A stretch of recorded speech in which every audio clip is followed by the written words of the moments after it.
এই হাতে ধরা যে মোবাইলগুলো দিয়ে রেকর্ড করতেছেন এগুলো নামায় সবার জন্যই মোবাইল হাতে ধরে ভিডিও রেকর্ড করা নিষেধ। আমি নিষেধ করলাম, এটা আমার বয়ানের সময় আমি নিষেধ করলাম। যদি কারো পছন্দ না হয় এই কথা, আপনি উঠে চলে যান, নয়তো আমি উঠাই দেব। দমক দিলে পরে লজ্জা পাইব। এই জন্য মেহরবানি করে স্পষ্ট নিষেধ করল।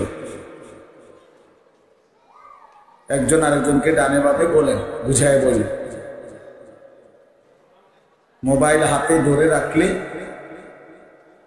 মনোযোগ হয় না, দিল জমে না,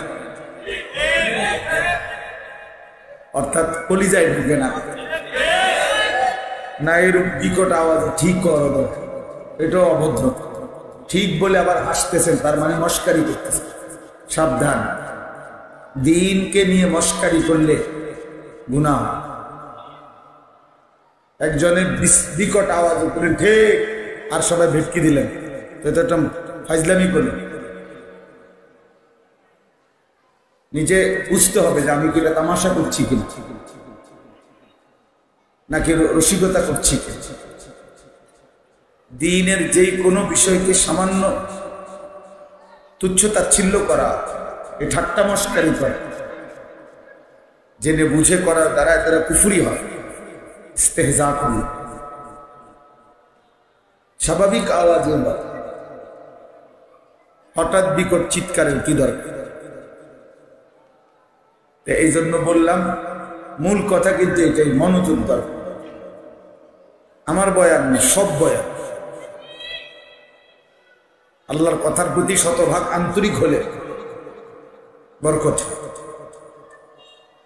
কলিজার মধ্যে ঢুকে ধীরে ধীরে জিন্দেগির পথ দেয়। কোরআনুল কারীম শুনে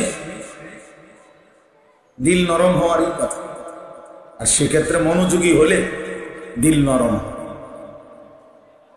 তাকশাইরু মিনহু জুলুদুল্লাযীনা ইয়াখশাউনা রাব্বাহুম।